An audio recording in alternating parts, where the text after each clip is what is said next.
warahmatullahi wabarakatuh.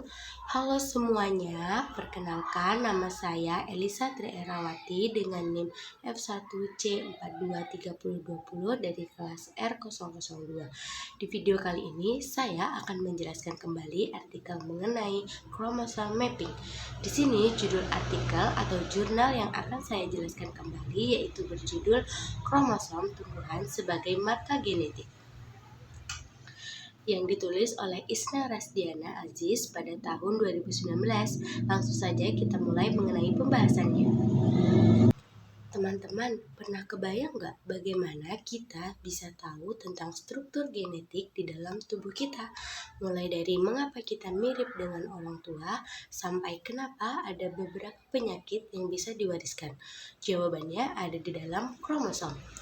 Kromosom itu semacam paket kecil dalam sel yang berisi semua informasi genetik kita. Dalam dunia sains, memetakan kromosom jadi kunci penting untuk memahami berbagai aspek biologi dan genetika, baik pada manusia, hewan, maupun tumbuhan. Dari situlah kita bisa menguak rahasia tentang bagaimana organisme berkembang, bereproduksi, bahkan cara mereka beradaptasi dengan lingkungan. Yuk kita bahas lebih dalam tentang pemetaan kromosom dan kenapa hal ini sangat penting. Nah, sebelum masuk ke pembahasan yang lebih lanjut, kita harus terlebih dahulu tahu nih tentang sejarah dari kromosom. Studi kromosom dimulai setelah penemuan mikroskop pada era 1600-an. Carl Wilhelm von Nagel pertama kali mengamati struktur kromosom pada tahun 1842 dan mendeskripsikan mitosis pada tahun 1844. Pada 1882, Walter Fleming menciptakan istilah kromatin saat mendokumentasikan proses mitosis. Heinrich Wilhelm von Waldenharz memperkenalkan istilah kromosom pada 1888, merujuk pada struktur sel yang dapat menyerap zat warna. Penemuan struktur DNA oleh Watson dan Crick 1953, teknik pencitraan kromosom oleh Barbara 1938, dan prosedur sequencing DNA oleh Sanger dan Coulson 1975 mempercepat kemajuan dalam sitogenetika yang mempelajari struktur, fungsi, dan perilaku kromosom. Kromosom merupakan struktur nukleoprotein yang membawa DNA sebagai materi genetik dan informasi untuk regulasi sel. Pada tumbuhan, jumlah dan variasi kromosom sangat beragam, berbeda antara spesies liar dan kultivar, yang dapat menjadi penghalang aliran genetik antar spesies. Namun, perbedaan kromosom ini juga dapat digunakan sebagai penanda genetik untuk identifikasi dan klasifikasi tumbuhan.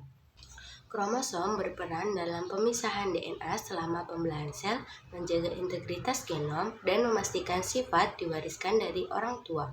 Struktur kromosom terdiri dari 3 elemen utama, yaitu sentromer, telomer, dan unit replikasi.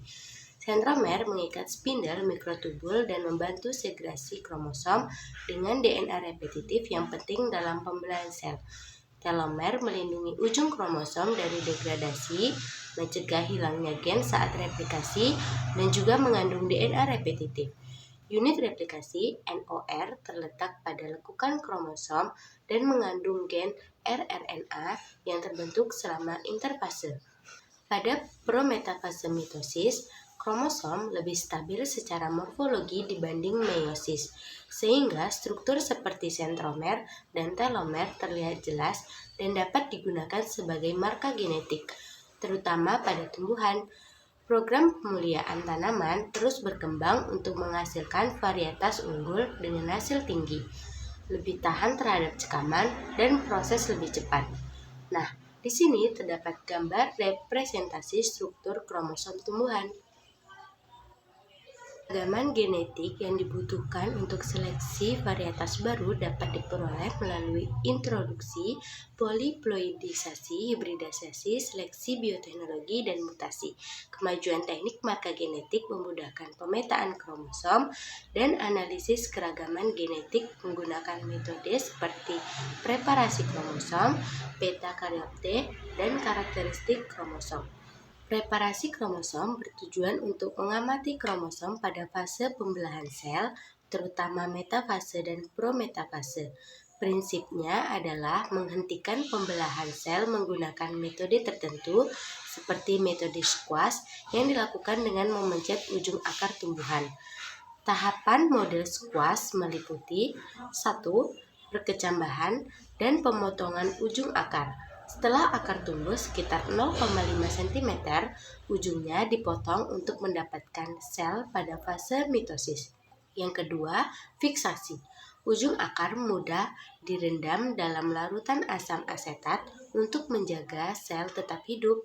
Yang ketiga, maserasi. Ujung akar direndam dalam HCl untuk melisiskan lamela tengah. Yang keempat, pewarnaan.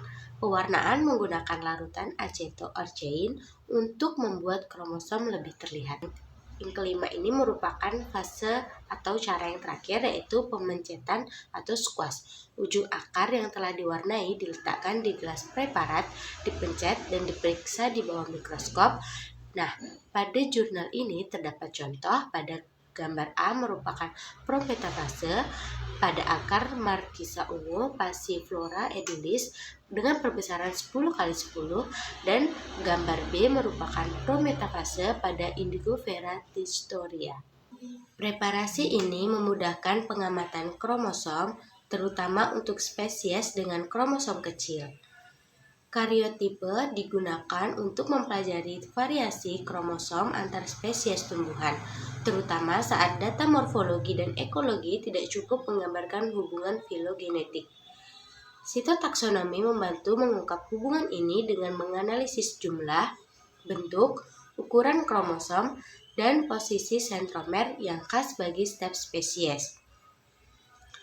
Kromosom diatur dalam karyotipe sebagai pasangan homolog dari yang terbesar hingga yang terkecil dan disusun menjadi ideogram. Nah, di jurnal ini juga terdapat contoh seperti gambar ini. Pada gambar A merupakan karyotipe kromosom paprika capsicum annum var grossum L red star, dan pada gambar B merupakan karyotipe kromosom terong putih solanum melongena L pulus. Peta karyotipe dapat dibuat secara manual atau dengan bantuan komputer menggunakan software seperti Adobe Photoshop dan AutoCAD. Data yang diukur meliputi jumlah kromosom, panjang lengan pendek dan panjang lengan panjang, indeks sentromer, dan rasio panjang lengan. Pengukuran ini membantu dalam klasifikasi bentuk kromosom berdasarkan posisi sentromer. Nah, jadi dari penjelasan tadi, menurut jurnal, kesimpulan yang dapat diambil adalah metode preparasi kromosom, penyusunan peta karyotipe, dan karakterisasi kromosom adalah metode yang dapat digunakan untuk mengetahui struktur, bentuk, jumlah, dan ukuran kromosom. Perbedaan pada kromosom, bentuk, dan ukuran kromosom dapat mempengaruhi perbedaan karakter fenotip antar spesies tumbuhan yang diamati, meskipun tergolong dalam spesies yang sama. Jadi teman-teman, pemetaan kromosom memberikan kita panduan lengkap tentang peta genetik yang ada di dalam setiap makhluk hidup, dari manusia, hewan, hingga tumbuhan. Pemetaan ini sangat membantu dalam memahami bagaimana gen berperan dalam mewariskan sifat, mengembangkan karakteristik baru, hingga mendeteksi dan mencegah penyakit. Dengan kemajuan teknologi saat ini, pemetaan kromosom kini semakin presisi, dan siapa tahu di masa depan kita mungkin bisa memprediksi lebih banyak hal tentang kehidupan kita hanya dari peta kecil yang ada di dalam sel-sel tubuh kita. Sekian penjelasan kembali artikel atau jurnal yang telah saya pilih. Kurang dan lebihnya saya mohon maaf yang sebesar-besarnya. Saya akhiri, wabillahi taufiq wal hidayah. Wassalamualaikum warahmatullahi wabarakatuh.